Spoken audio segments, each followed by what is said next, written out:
We now want to share with you one of our first student-produced cases called Internet in a Box. With limited media training, students used their smartphones to document their work in Peru. That gave them invaluable material for the video. We now want to share some ideas on how you can set up a program of student-created cases at your institution. In this lecture, we go over some of the core elements that are needed for this, based on work we have done over the last 7 years here at Columbia and the last 3 years with the universities of the Open Society University Network. One of the core elements you will need is fortunately something almost every university and college has in abundance: students who want to tell stories. Most young people today are digital natives who are used to taking photos and making and sharing films with their smartphones. What they generally need is guidance, training, and support. The other key element is also something that most colleges and universities should have: professors who want to improve their classes. Most professors, if given the chance and the support needed, are happy to add new and exciting elements to their classes. The big question is, how do you actually make it all happen? How to make this happen is the core issue that we have been working on since 2014. And sharing what we have learned about what works and what doesn't was the motivation behind writing the Leveling the Learning Curve book and making this collection of MOOCs. One way to help make student case creation happen is to connect to existing film and documentary film classes at your institution. Most universities have film departments and classes such as these. The problem is that they generally are not connected to students studying policy issues or doing the sort of real-world research that drives cases. Many documentary programs are also focused on very experimental film techniques. We feel that such experimental filmmaking has its place, but when telling complex, real stories, there is a lot to be said for traditional documentary technology. We have also found that in many schools, there are not classes teaching these traditional techniques. Our class and approach is very much in the traditional PBS, BBC, Discovery, National Geographic, or art film approach. Well-crafted narratives, filmed respectfully and carefully. We have had great success connecting this content with students who want to tell real stories. A natural ally to this effort are schools' civic engagement programs. These are often built around working on local issues with local stakeholders.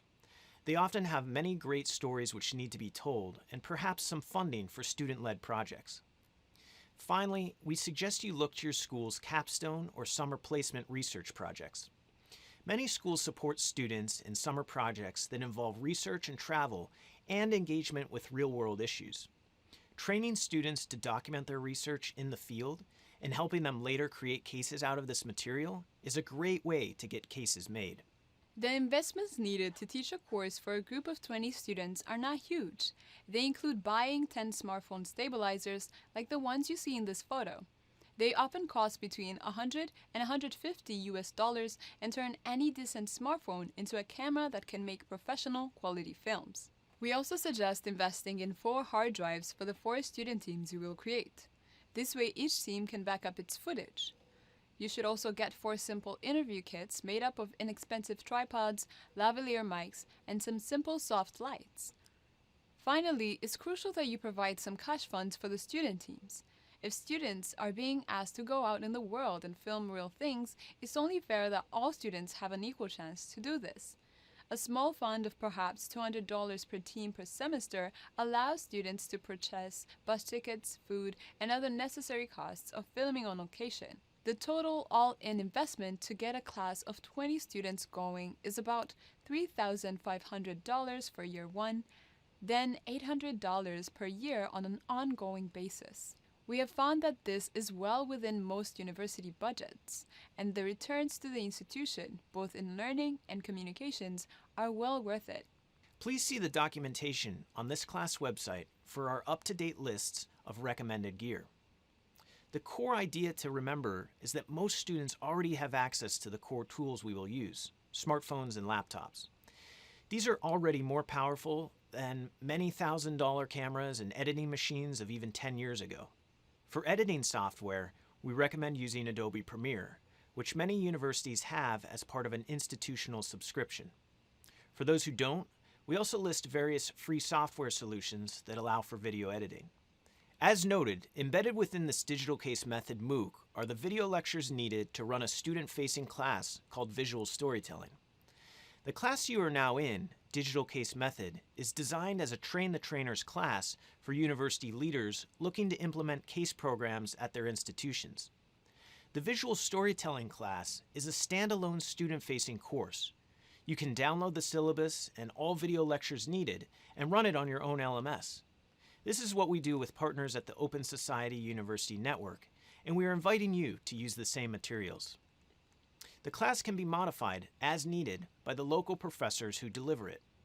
In general, weeks 1 to 4 of the syllabus are focused on watching the pre-recorded video lessons and doing simple exercises, such as making a day-in-the-life film.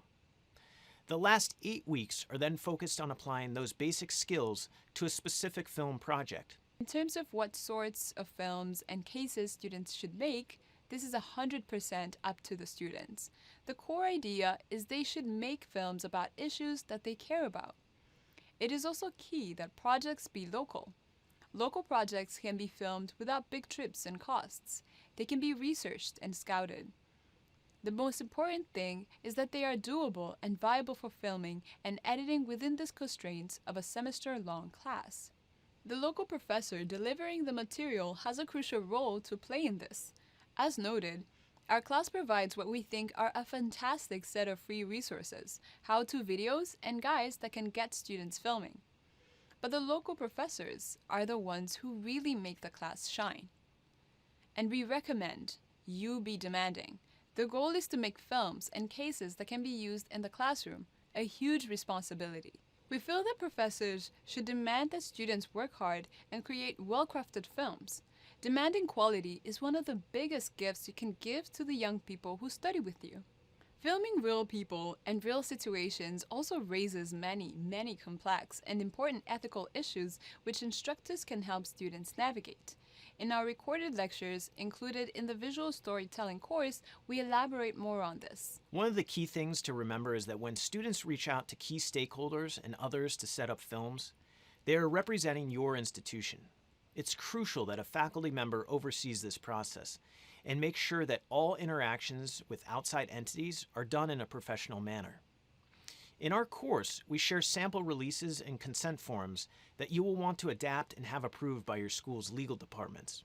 It's crucial that everyone interviewed understands the planned use of the film and provides written consent before filming takes place. Another area that faculty members will want to carefully manage and monitor is the question of what sorts of agreements are made about sharing footage and approving any edits. We generally share all videos and written cases with key stakeholders for fact-checking. However, we do not surrender editorial control to the people we film. These are important and nuanced distinctions that must be made clearer to those involved. Finally, stakeholders often want a copy of the footage to use for their own purposes. We generally are happy to provide this, but you will want to know what your own university's policies are in these areas before making any such commitments. One of the other areas where faculty can really help students is in finding and securing interview subjects. If students have done the hard work of learning to film in a respectful and professional way, they deserve and may need help in getting access and permissions. An official university letter can be a huge help. Another area where faculty and school media teams can provide very needed help is in the technical side of filming interviews. For young filmmakers, lighting and recording professional-looking interviews is the most difficult skill to learn. We often provide support by allowing students to use our digital education team's studio and gear. You may want to consider doing the same. Finally, students do need help in scripting and writing. Blending voiceover narration and interview bites is a craft that takes years to master. This is an area where a professor's hands-on guidance can help the student group turn its raw footage into a powerful film that can be used in the classroom by others. And when you get to the end of the semester, celebrate all the hard work you have done. Have an in-person or online film festival, invite your school's dean or other leading faculty or administrators to come and give awards, make posters and advertise, get funds and print out prizes and awards, celebrate and publicize. Having a festive end-of-semester celebration in which the general public and family members are invited takes work, but pays huge dividends. Having a public screening also motivates students to work hard and make films they can be proud of sharing. It's a win-win for all. Now that we are talking about end of the semester student film celebrations, it's important to point out the difference between student films made in the class and the professional cases. Student films made in the class can become professional cases, and they often do, but they often need a bit of fine-tuning and work. Consider getting funding from your school to upgrade the best student films into professional case studies for use in the classroom. Get faculty involved and have them judge and choose which student films are of a high quality and have content that can work in the classroom. Also, consider holding an RFP, or a request for proposals, to commission a set of new student films that can be made over the summer holiday or other school breaks. Hiring the most motivated students to help on digital education projects is often a fantastic idea. Here are some of the core requirements for creating professional quality student cases. First, consider funding these on an annual basis with a spring request for proposals. Second, make sure that any cases created have clear delivery requirements. We generally request an 8 to 12 minute video with 4 to 6 interview subjects and an 8 to 10 page written case, all produced to match the specs of our professional examples. Finally, we have found it is very important to provide some funding and support for both the faculty sponsor, who will commission, request, and use the case, and a faculty filmmaking mentor, who will ensure the students make a professional quality product. Both have key roles to play, and it is work which should be compensated. Please see the links in this website for more details on these suggestions. We wanted to end this video with some thoughts on why supporting student cases is a good and smart investment for your institution. Providing funding for students and faculty to spend part of their summers working on cases like this is not cheap, but it generally provides a huge return on investment. It is much less expensive than filming 100% with professional crews. The end result is content that can be branded as created by your university, because it is.